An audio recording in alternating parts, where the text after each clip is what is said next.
Hello, everyone. This is Al Fadi, and with me here in studio is Dr. Jay Smith. And today we are going to capitalize now on the topic we shared with you last time concerning the 5 different canons according to the book, or at least the research of Dr. Shadi Nasser. Today we're going to begin to focus on the different problems associated with these canons. And of course, no better than Dr. Jay Smith, who can unpack these problems for us. Dr. Jay, thank you so much, as always, for being here with us. We mentioned these 5 canons last time. So what are these different problems that we can now focus on as it applies to each one of them? Yeah, Dr. Shadi Nasser goes through these 5 different canons. What I like to do is take each one after another. And let's start with the first canonization. And to do that, we need to go back to the 7th century. Let's look at the slide. And we have to go back to what we know about how this canon was put together. And this is all from Sahih Bukhari, volume 6, book number 61, hadith number 510. You can start with hadith number 509 to talk about Abu Bakr's. We're now in the mid-7th century, 652, where he's talking about Uthman's canon. So this is Uthman's canon in Al-Bukhari. And when you look at, I don't want to read it all, you have it there in the Arabic, you have the English rendition. Let's just summarize what's happening here, what it's telling us. Right. What it's telling us is that there was another battle. Remember the first battle of Yamama in 632 right. is why they had to put the first Quran together. Now you have a second battle. This is happening up in Azerbaijan, and you're having a lot of the Medinans from Mecca and Medina who are from the Hijaz. They're going up to Azerbaijan to fight against the Azerbaijanis. They're joined by those from Iraq and others from Syria. Right. And they're all together, and after the fight is finished, they go into the mosque to do their prayers. And as they're doing the prayers, these Hijazi Muslims hear the Quran being recited in other dialects or other languages, and they're quite upset. Hudayfa, who's the leader, comes bittering all the way back down to Medina. He's absolutely angered by what he's heard. They even went to blows. They were fisticuffing each other because of what they were hearing. And he comes to Uthman, and he says to Uthman, we've got to do something about this. You can't have all these different Qurans. We must not be like the Christians and Jews who supposedly have different Bibles. We've got to just have one Quran. So they've gone up north, right, and they've heard an awful lot of different Qurans being recited in the north. Now they've come back down to the Hijaz. There's the north-south again. So Uthman agrees. Okay, we'll put it in the Qurayshi dialect. This is the dialect that Muhammad would have known. And so he decides to get Zayd ibn Thabit, the secretary of Muhammad, who had written the earlier Quran for Abu Bakr. That's right. Which was given to Abu Bakr, who then gave it to Umar, who then gave it to his daughter, Hafsa, who had been a wife of Muhammad, and she puts it under her bed for 20 years. Kind of inept to leave it there for 20 years. Had she kept that out and had Abu Bakr done his job, of course, there would be no problem with all these different Qurans, right? But so Uthman does what Abu Bakr should have done, and he then has Zayd ibn Thabit to write it in the Qurayshi dialect. And if you have any problems, he gave 3 other men to help him out. Who are these 3 men? Zubair, Ulas, and Hisham. Take a look at who they are. They're the sons-in-law of Uthman. They have nothing to do. They're not scholars, but they have been married to his daughters, so he wants to keep it in the family. So they go and help Zayd ibn Thabit create this Qurayshi dialect, which is given to Uthman. And then Uthman, interestingly, does something different. What does he do after that? Do you remember what happens next? He takes all the other Qurans and supposedly burn them. Exactly. I wonder how Yasser Qadi feels about this. Oh, Yasser Qadi explains this, and so does Shabir Ali explain this. Yeah. He says these are nothing more than oral dialects. He burned oral dialects? How do you burn oral dialects? Yeah. Burn someone's tongue? Burn the person? You can't burn orality. You have to burn text. You have to burn paper. You have to burn books. Am I correct? Of course. So obviously these must have been codexes, which are books. You have to burn books. What suggests to me that these books are in existence in Basra and Kufa and in Baghdad. Now, that's not their name at that time. That's their name for today.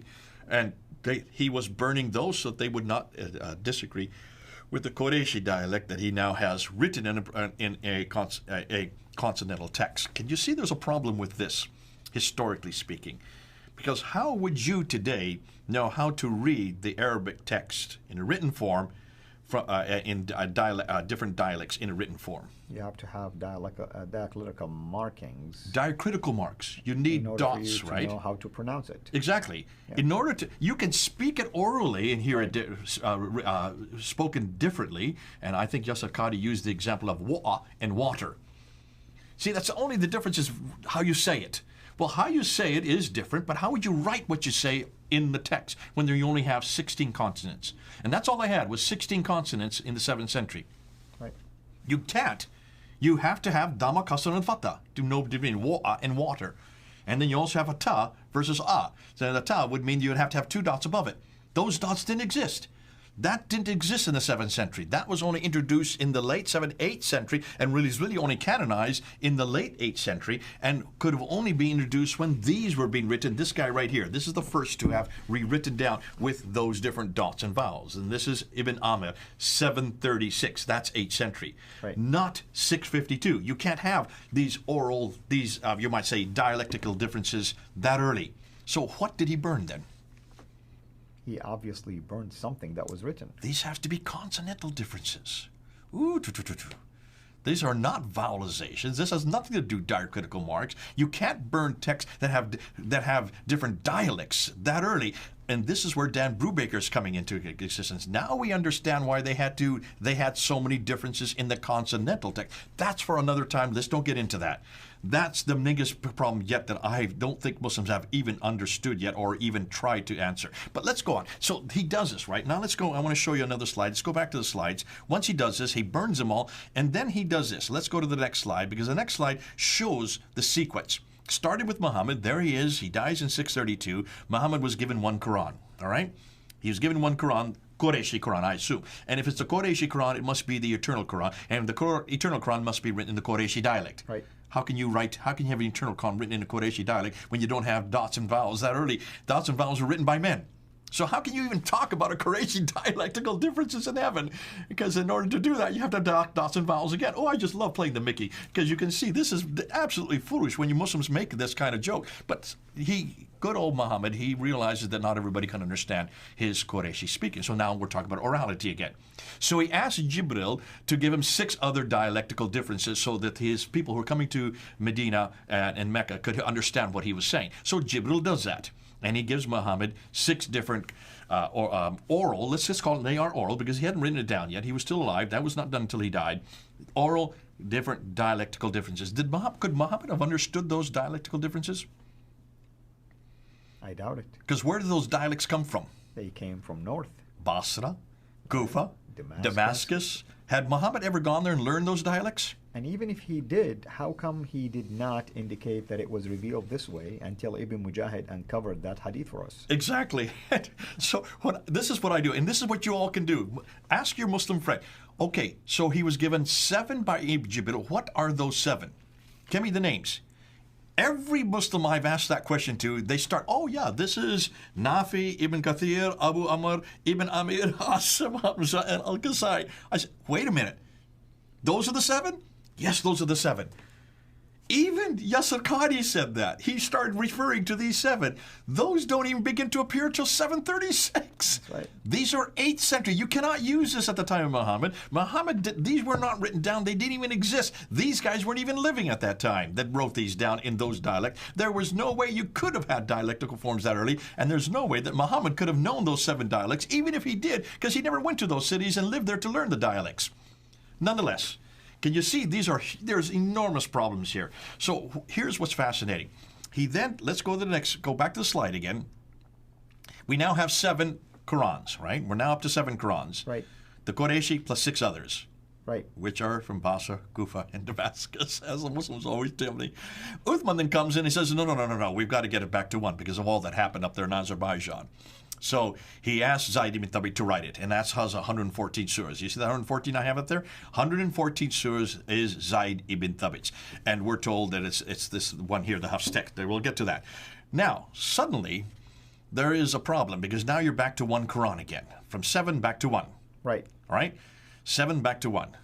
However, 5 copies of this 1 Quran are sent to 5 cities. Let's look at the 5 cities. Take a look at your screen. There's one. That is Yathrib, which is the archaic name for Medina. Right. One was sent down to Mecca, there in the south. I have them in green because this is the Qurayshi. When you see green, that's Qurayshi, just for this segment. And then one was sent there to Basra. One was sent up there to Kufa. And one was sent up there to Damascus. Are you seeing that on the map? Right. The problem is they must be Qureshi. Oh, let's make sure they're green. Okay, so let's turn them to green. Bing, bing, bing, bing. Now they're back to green again. So now you have 5 Qureshi Qur'ans in 5 different cities with 5 different readers. We're told that these are 5 readers so that it would make sure that they would not pollute them, they would not change them, and never again have another Quran that's beside the Qureshi Quran. Okay, this is what the traditions say. However, you got another problem. Because then suddenly 3 other Qurans start to appear. You have Ubay ibn Ka'b's Quran that appears in Damascus. He is one of the companions of the Prophet. Right. So he's even more important than Zayd ibn Thabit. Remember, Zayd ibn Thabit was just a little lad when Ubay ibn Ka'b, and this guy here, Ibn Masud, had already written 70 surahs. And by the way, Ibn Masud has 111, some say 112 surahs. Ubay has 116. Take a look at there. So these are not 114s. These are completely different Qurans, aren't they? Right. And these are, take a look where they are. They're up in the north, in Damascus and in Kufa. That's in Syria and Iraq. So here you have Ubay ibn Ka'b with 116. He should have 114. That's not the same Quran. You have Ibn Masud, who has 111 surahs. That should be 114. That's too few. And they are not at all down here in Mecca, Medina. They're up in Syria and Iraq. And then you have a third one by Ibn Musa. And his is 114 surahs, so we're told. But can you notice the problem? Now suddenly those 3 at the top are no longer green. They're now red, which means these are not the same Qurans, and we're still in the 7th century. Right. We haven't even moved into the 8th century yet. So already you have a corruption going on in the north. Right. Up in the north again. Hold on a minute. I thought our good friend Uthman burned everything from the north. Evidently he didn't. Because you still have Ubay ibn Ka'b, Ibn Masud, and Ibn Musa, and they become very popular in those 3 cities. Right. Insurrection going on. And it's obvious that that's the case. That's the case. So that's the problem, all the problems I have with canon number 1. Let's now go to canon number 2. Now, before we go on, let me just put this thing. Notice they are all in the north and from the very cities whose Qurans were burned by Uthman earlier. Okay, now we get to canon number 2. What problems do we have here? Well, this is now the 8th century. We're moving into the 8th century, and now you have Uthman's Qureshi in 622. Suddenly you have this Quran appearing by Ibn Amir from Damascus. Look at the date, 736, but his is not alone. Then you have Ibn Kathir. His is 738. He is from Mecca. Right. That would be Qureshi. Am I correct? Yes. I mean, supposedly, because it's Mecca. All right. So one would argue that it is. Now suddenly you have Asib ibn Abi al-Najud. His is from Kufa. That's Iraqi. It is modern-day Iraq. 745 is when he died. Then you have Abu Amr. Why don't you read their names as I put them up, because you know much better than Abu I. Amr ibn al-Ala. And he's 770. So now we're getting to the... Al-A'la, I'm sorry. Ibn al-Ala. And so he's getting really towards the end of the 8th century. And then you have this guy. And then you have Hamza. Okay, and he's from Kufa again. Hold on a minute. Did we already get one from Kufa? Yeah, this is the second one from Kufa. Then we get this guy, Nafi.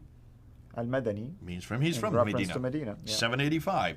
And finally we get this guy, Al-Kasai, right? Again from Kufa. Again, yeah. So 3 from Kufa, 1 from Damascus, 2 from the Hijaz, which would be Medina and Mecca, and 1 from Basra. All right, fascinating. These are the 7 that Muslims always say existed at the time of Muhammad. No, they did not exist at the time of Muhammad. Look at their dates. 736 all the way to 805. That's the problem. Who's the guy that chose him? This guy chose him, Ibn Mujahid. Look at his dates. Why he decided only these out of all the readings that were available to him. Out of about 700 that were available to him by the 10th century. That's right. Out of about 700, why did he choose these 7? So it must be popularity also. It's all to do with popularity. Yeah. Who is the one that has the most students? The criteria he used, if I see that someone, a reader, have so many people who follow their style, then that must be canonized and must be revealed to Muhammad. There you go. He decided what was revealed to Muhammad based on number of followers. Now, did he know Muhammad? Was he sitting at Muhammad's feet? Did he live in that century? Did he even come from that area? Absolutely not on all 3. He came from the 10th century, 300 years later. Now, let's go through and let's just look up Abdul Malik. I want to show you Abdul Malik again. This is the first Qira'at that appears is this guy here, and he is 44 years after. And then we look at this one here. I want to go up and show you one more. Let's look at the time that Uthman's Qureshi, the one that was supposed to have been the canonical one from the last century. That's 84 years later that these others start to appear. 84 years after the canon was put in place, now you have 7 others that come up that are not part of that canon. Right. Okay? So that is canon number 2. I want to just put this one more, that Muhammad's death, it's 104 years after Muhammad's death. Now, I just want to bring up the Abbasids one more time. I keep on reminding you, this is all during the Abbasid period. Let's go to canon number 3. Boom, boom, boom. Canon number 3, now let's go up there. We've already talked about canon 2. There it is. Let's go and see what we have here. Following this, we have 7 designated readers. Al-Shatibi, is that how you pronounce it? Shatibi, yeah. In 1194 chose 14 rawat. And we're going to bring them all up here, the 14 rawat. There you are. Each one of those 7 readers is given 2. He had a good 700 he could have chosen from. He chose 2 for every one. What was his criteria? We talked about in the last episode. Same thing. Popularity. It was popularity, and he's choosing 2 just to justify the transmission, basically. Just to justify almost the like transmission. a 2 eyewitness. To the reading, not to the person. And the reason, you can see then there's another problem here. The guy named Warsh that we talked about earlier, he was not chosen for popularity. He was chosen for geography, Because where I want he people lived. to look at the dates. I mean, for instance, you have the reader in green. Look at the dates of those who are transmitting his material. They're not even his age or his time. And a lot of them were not students that even lived at the time that Exactly. they're supposedly their stable leaders lived. Now, this is the guy that I'm looking at, because this one I've just circled in black. I want to look at him because he is the one that is the one we're using today. And he does not introduce his Quran for 144 years after Muhammad. Hugely important. And I can just say, let's bring up our good old friends. That's 164 years after Muhammad. And of course, they're all after the Abbasid period. I'm going to keep bringing it up. You'll see how I'm going to bring towards the end of all these episodes. Now we get to canon 4. We already have now 21 qira'ats. If that's not bad enough, you have our good friend, good old man. His name is Al-Jazari. He is in the 15th century, and he chooses another 9. 3 readers, isn't that interesting? You brought this up before. Why is that important? Because the 3 readers, along with the 7, Makes it 10, and supposedly those are canonized. There is another tradition that added 4 more, made him 14, and then they decided anything beyond that is heretical. Well, who get to decide what is heretical and what is not? Well, Al-Jazari is considered to be the scholar of all scholars. He is the one that is always the father of all the qira'at. And look at his date. It's 1429. He made this decision. 1429 to make it and aggrandize it, bring it up to 30. So now you have 30. You have 7 plus 14 plus 3 plus 6. That makes 30 in my count. 30 official Qurans. They're all there up on the screen. 30 of them. But that's the 4th canonization. We want to just show that that's a good 797 years. Roughly, we're talking about 800 years. All of them coming after the Abbasids. Now we come to canon number 5. And canon number 5 is from 7 to 21 up to 30. Then we have to come back down to 1 again. And this is why I want to make it visual so people see why we're talking about Exactly. this. You're not good enough with 30 because obviously you cannot have standardized tests, so you've got to bring them back to 1. So they bring it back to this one here, the Hafs that's circled in black. There he is. What is that? Well, 1 official Quran chosen 96 years ago. Interestingly, only chosen in Cairo. They have to then, for all of Egypt, that is the Farouk edition. That was chosen in 1936. But that's still not good enough because if you want it for the whole world, then you have to go to King Fahd, who then chose this Quran in 1985. Why was Hafs chosen? Do you know the reason? If I want to take a wild guess, we're talking again about probably popularity contest. Well, no. In this case, it was a sort. popularity contest. The reason that Muhammad Ibn Ali al-Huzayni al-Haddad chose him in 1924 is because the Ottomans liked him. He was chosen by the Ottomans, who come into power in 1299. So that's the 13th century. So he was popular among the Ottomans. There you go. And why did the Ottomans choose him? Because he comes close to where they lived. They live up in Turkey. They wanted one that was from Iraq, and so they chose Hafs because he was very easy to read.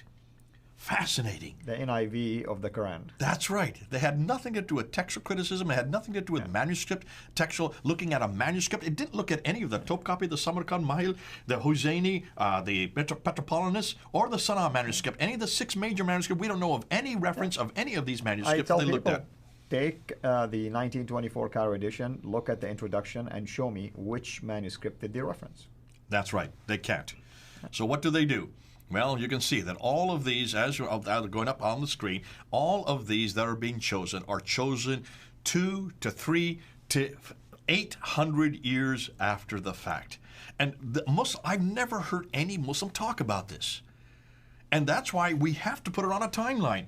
Do they see how stupid this sounds in public when you say that these were all existing at the time of Muhammad and that Muhammad knew all of these and these guys were there, these dialects were given to Muhammad, that these are nothing more than dialectical differences and there's no difference as far as doctrine, there's no difference as far as practice, there's no difference as far as meaning. They all say the same thing. No, they do not. We did a show a number of months ago where we just unpacked a few of them and we looked at chapter 98 verse 6, and good old Shabir Ali took an hour and a half to try to refute you just with one verse. One verse, we found 93,000. Does he want to take an hour and a half on all 93,000? Have any of them looked at the 93,000 differences between the ones you see on the screen right here? How many Muslims have even known that?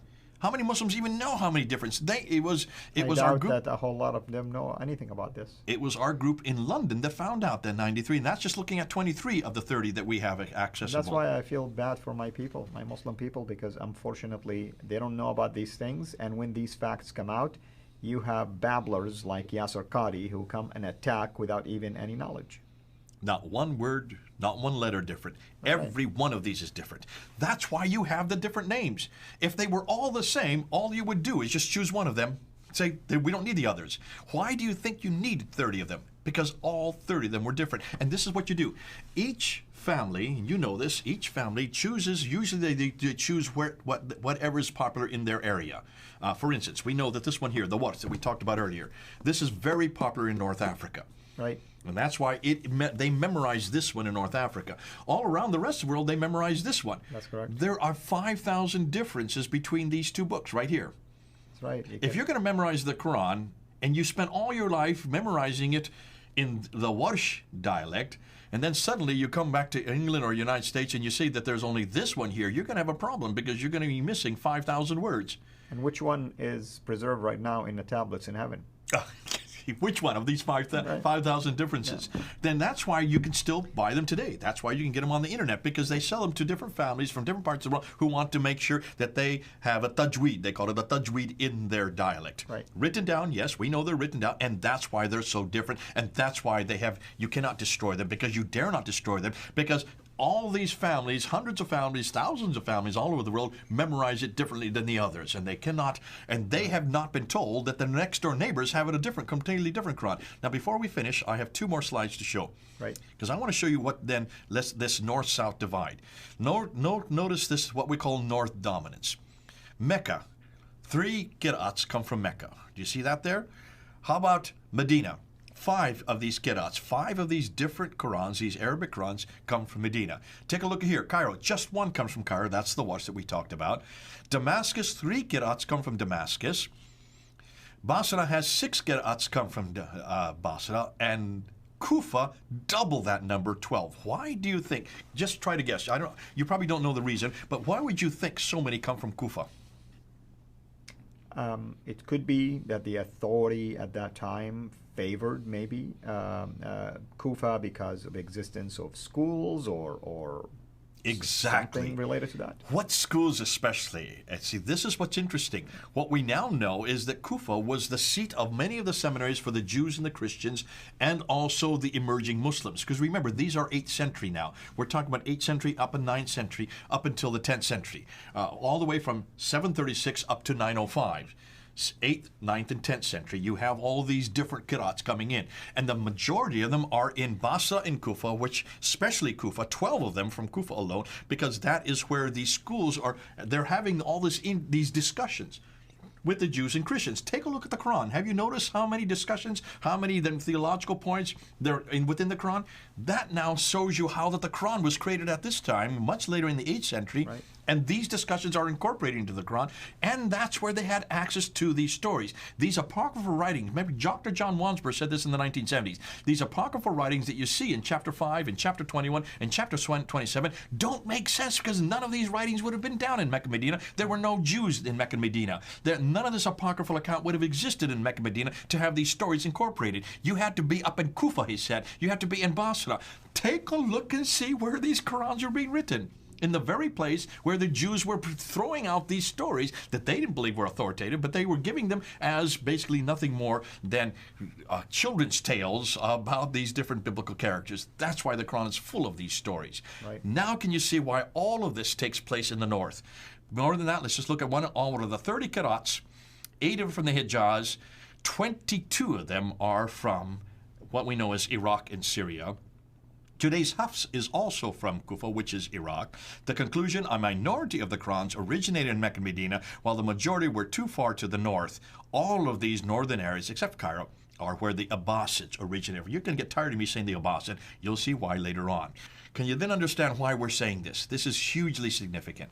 And that's why, folks, you need to look at the maps. You need to look at the timelines. When you see the timelines, when you look at the maps, you realize there is a real problem that Islam has not even dealt with. They've got to deal with this north dominance. They've got to deal with the fact that almost all of these start to appear in the 8th, 9th, and 10th century. They do not come from the 7th century.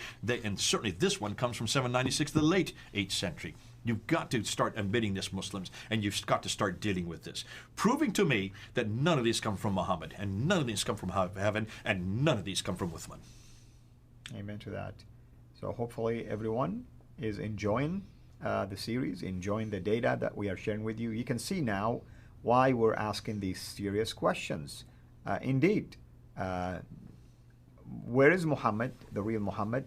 And if the sources that are telling us about him, starting with the Quran, have that many problems, then we have every right to ask questions like this about the Quran, the origin of the Quran, about the Qibla and the direction of the Qibla, and about Muhammad and the real Muhammad indeed, whether he was from Mecca or whether he was somewhere from another part, geographically speaking, which I don't want to get into right now until we get to that section in this particular series. Dr. J, as always, thank you so much for these amazing information that you're sharing with us, and hopefully everyone will be able to share this also with others, whether on YouTube, Facebook, or any other social media platforms. Thank you. Until next time, have a blessed day.